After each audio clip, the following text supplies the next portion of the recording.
Hello, my amazing friends. Today, I have something truly special for you. Listen carefully because this story will change the way you think, speak, and feel about English. He is the finest psychologist the world has ever produced. He understood the human heart like no one else. You must have heard about Romeo and Juliet, Hamlet, Macbeth, and Othello. These are not just stories, they are mirrors of life, love, power, betrayal, ambition, everything that makes us human, he captured in his words. His influence is so great that English itself would not be the same without him. Many words, phrases, and ideas we use today came from his brilliant mind. But how did he become William Shakespeare, the greatest writer in history? He was not born into a rich or powerful family. He did not go to a grand university. Yet he became the most famous name in literature. So, if you are learning English today, if you struggle with words, if you wonder how to express yourself, this story is for you. Because Shakespeare himself started as an ordinary boy, just like anyone else. This is a story of struggle, passion, and unstoppable creativity. So, sit back, listen carefully, and enjoy. This will not only improve your English listening skills, but also fill you with inspiration. It was a cold April day in the year 1564. In a small English town called Stratford-upon-Avon, a baby boy was born. His parents, John and Mary Shakespeare, held him close, never knowing that their son would one day change the world. His name was William Shakespeare. Stratford-upon-Avon was not a big city. It was a quiet town with narrow streets, wooden houses, and a river flowing gently through it. People lived simple lives, working as farmers, traders, and craftsmen. William's father, John Shakespeare, was a glove maker. He made fine leather gloves and sold them in the town market. He was a hard-working man, respected in the community. His mother, Mary Arden, came from a wealthy farming family. She was kind, strong, and full of love for her children. William was the third of 8 children. The house was always noisy with laughter, chatter, and the sounds of daily life. But William was different. He was curious. He observed everything. He listened to how people spoke, how they laughed, how they cried. He didn't know it yet, but this curiosity would one day make him the greatest playwright of all time. In those days, there were no televisions, no phones, no internet. People entertained themselves with stories. Traveling actors would come to town and perform plays in the streets. Young William would watch in amazement, his eyes wide with excitement. He loved listening to old legends, folk tales, and heroic stories from history. Each story made his imagination stronger.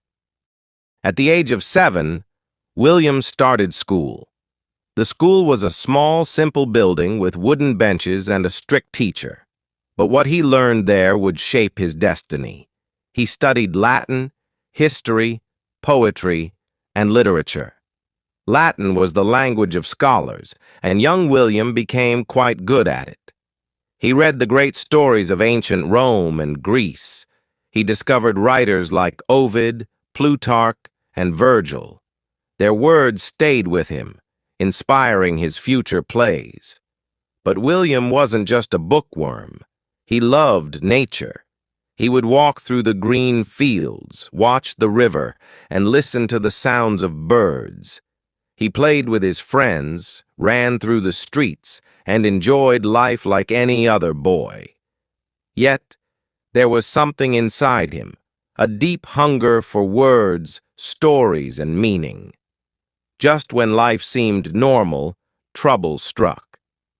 William's father, once a respected businessman, started facing financial problems. He had borrowed money for his business, but things were not going well. This meant the family had less money. It was a difficult time. There were even days when they struggled to buy food. William saw the stress in his father's eyes, the worry in his mother's voice.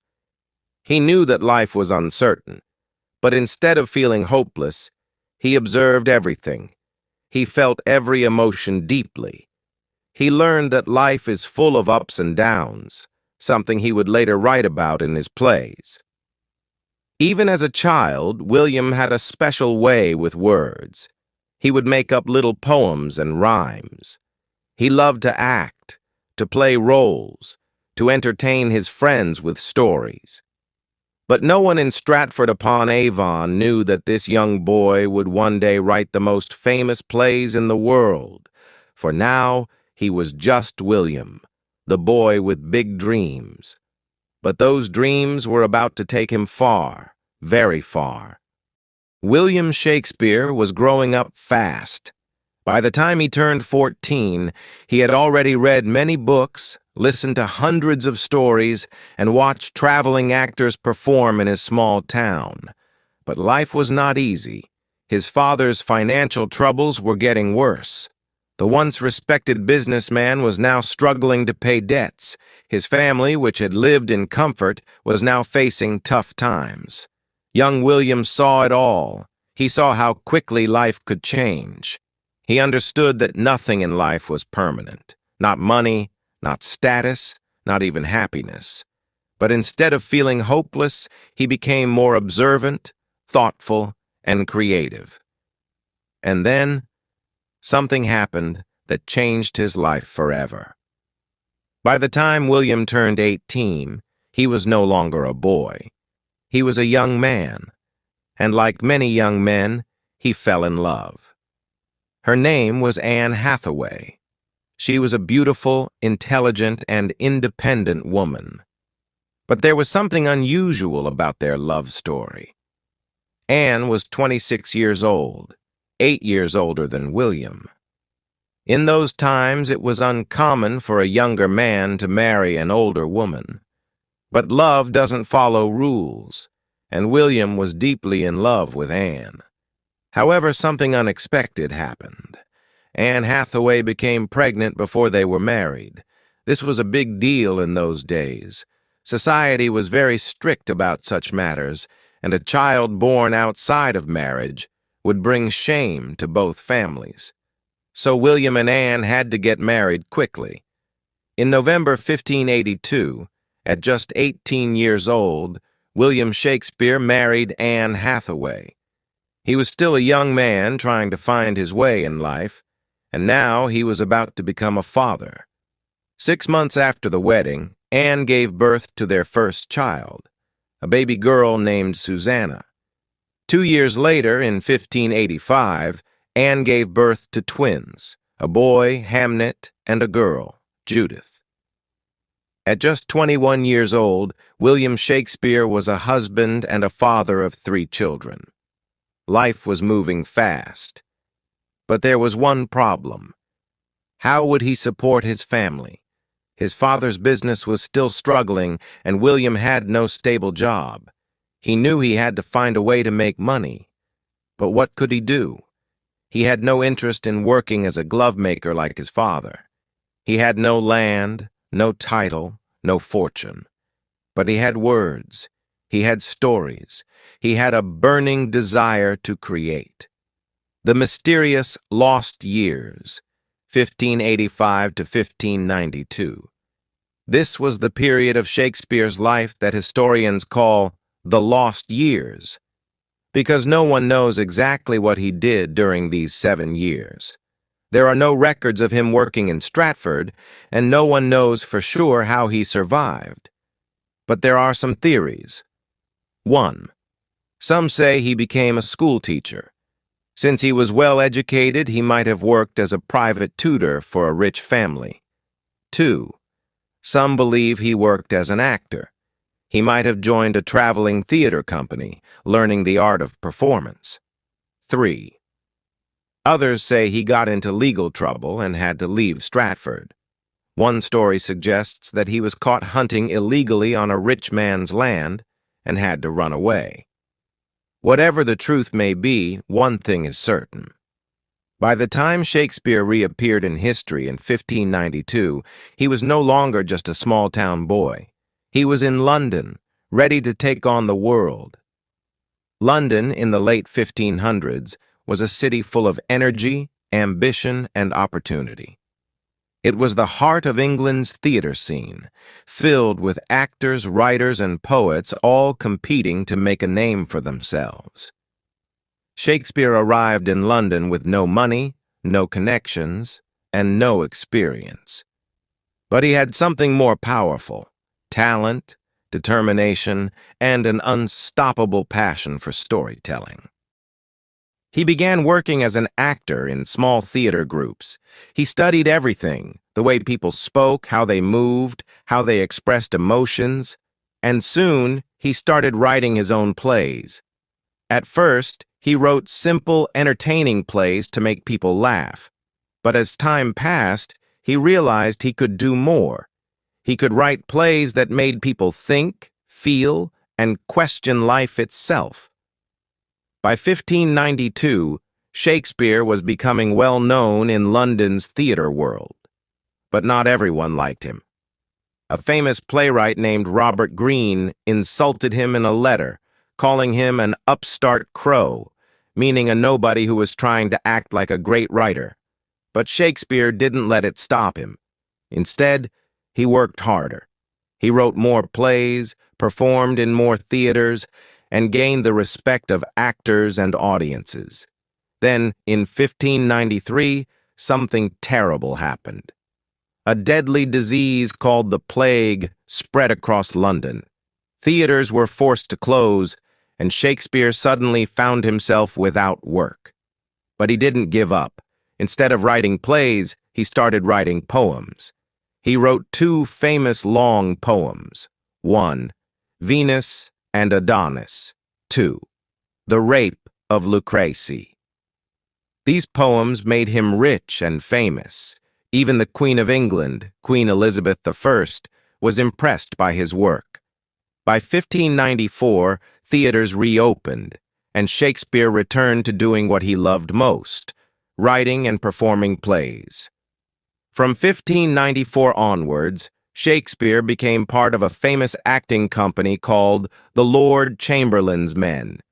He was not just writing plays, he was performing in them. His plays were full of love and heartbreak, Romeo and Juliet; power and ambition, Macbeth; betrayal and revenge, Hamlet; jealousy and madness, Othello. By the late 1590s, Shakespeare was one of the most famous playwrights in England. But Shakespeare didn't stop. He wanted more. More success, more influence, and more masterpieces that would stand the test of time. And that's exactly what he achieved. The Globe Theatre, a home for Shakespeare's dreams. In 1599, something extraordinary happened. Shakespeare and his acting company, the Lord Chamberlain's Men, decided to build their own theater. They named it the Globe Theatre. Imagine the scene: a massive circular theater with an open roof. Thousands of excited people rushing to get a seat. The stage set for some of the greatest plays ever written. This was Shakespeare's home, his dream, his kingdom. At the Globe, he performed his greatest works: Hamlet, a story about revenge, madness, and fate; Macbeth, a tale of power, ambition, and guilt; Othello, a tragic story of love and jealousy; Julius Caesar, a political drama full of betrayal. These plays were not just entertainment. They were powerful stories that made people think, feel, and question life itself. And soon, Shakespeare's success brought him wealth beyond imagination. By the early 1600s, Shakespeare was not just a famous writer, he was one of the richest playwrights in England. He owned shares in the Globe Theatre, which brought him a huge income every time a play was performed. He earned money from published plays and poems, which were sold all over England. He received royal support, which meant the king and queen admired his work. He bought multiple properties, including a grand house in Stratford called New Place. At a time when most playwrights struggled to survive, Shakespeare was living a comfortable, wealthy life, but fame and fortune were not enough for him. He wanted something bigger. In 1603, a historic event changed everything. Queen Elizabeth I, who had supported Shakespeare, died. Her successor was King James I. At first, no one knew if the new king would appreciate theater, or if he would close the theaters forever. But Shakespeare didn't have to worry. King James loved his work. In fact, he loved Shakespeare's plays so much that he personally invited Shakespeare's acting company to perform for him. And then, something incredible happened. King James gave Shakespeare's company a royal title. They were now called the King's Men. This was the highest honor a playwright could receive. It meant they were official actors of the royal court. They were protected and supported by the king himself. They would perform in front of the most powerful people in England. Shakespeare had gone from being a glovemaker's son to the most celebrated playwright in England's history. Between 1603 and 1611, Shakespeare wrote some of his most famous and deepest plays. These were not just stories, they were reflections of life, power, love, and loss. King Lear, a heartbreaking story of a father's betrayal. Macbeth, the dark tale of ambition and destruction.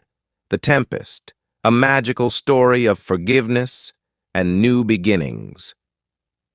His writing became darker, more emotional, and deeply philosophical. Because Shakespeare was changing, he was growing older. He had seen fame, fortune, betrayal, and loss. His plays became more personal, and his characters felt more real than ever before.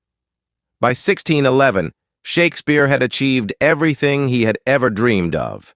He was famous, he was rich, he was respected by kings and nobles. William Shakespeare had lived a life beyond imagination.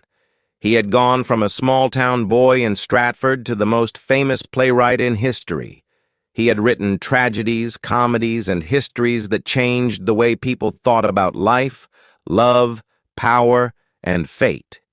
He had performed for kings and queens and became one of the richest and most respected men of his time. In 1613, Shakespeare made a decision that surprised everyone. He retired. For years, he had lived in London, writing, acting, and directing plays. But deep inside, he missed home. He missed the quiet streets of Stratford. He missed the green fields and rivers. And most of all, he missed his family. So, he packed his things and returned to New Place, his grand house in Stratford. Here, he planned to spend the rest of his life in peace. He would wake up early in the morning and walk around his gardens, enjoying the beauty of nature. He would sit by the fireplace, reading books and thinking about the life he had lived. He would spend time with his daughters, Susanna and Judith, talking about life, love, and the future. Sometimes visitors from London would come to see him, asking for his advice on plays and poetry. But even though he had retired, his mind was still full of stories. People say that even in his final years, he would sit for hours, lost in his thoughts, whispering words of poetry to himself. In 1616, something unexpected happened. One day, Shakespeare attended a dinner party with his friends. It was a joyful evening. Laughter, wine, and conversation filled the room. But soon after, Shakespeare fell ill. Some say it was a fever. Some say it was a disease caught from the cold weather. No one knows for sure. But within days, his health declined rapidly. His family and friends gathered around him, knowing that the greatest writer in history was leaving this world.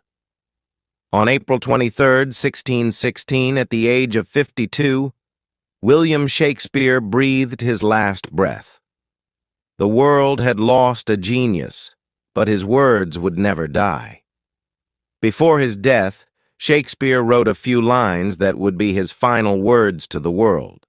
He knew that after his death, people might move his body from his grave. So he wrote an epitaph, a short poem warning anyone who tried to disturb his rest. Good friend, for Jesus' sake forbear to dig the dust enclosed here. Blessed be the man that spares these stones, and cursed be he that moves my bones. Even in death, his words were powerful and eternal. When Shakespeare died, Stratford fell silent. People gathered at Holy Trinity Church, the place where he was baptized as a baby, to say their final goodbyes. The church was filled with people, actors, writers, family, friends, and simple townsfolk who had known him since childhood. Tears were shed, prayers were whispered, and his body was laid to rest in the very town where he was born. No grand monuments, no golden tombs, just a simple grave marked with his own words. But little did the world know, this was just the beginning of his legacy. Shakespeare's body may have been buried, but his words refused to die. His plays continued to be performed. His books continued to be read. His name continued to be spoken. Years passed, then decades, then centuries. And yet, Shakespeare remained alive in the hearts of people across the world. His works were translated into every language on earth. His stories inspired millions of writers, filmmakers, and poets. His words became a part of everyday speech with phrases like, "to be or not to be," "all the world's a stage," "a rose by any other name would smell as sweet." His life was a proof that words have power, power to inspire, power to heal, power to change the world. Even today, over 400 years later, Shakespeare is still everywhere. His plays are performed in theaters across the world. His books are studied in schools and universities.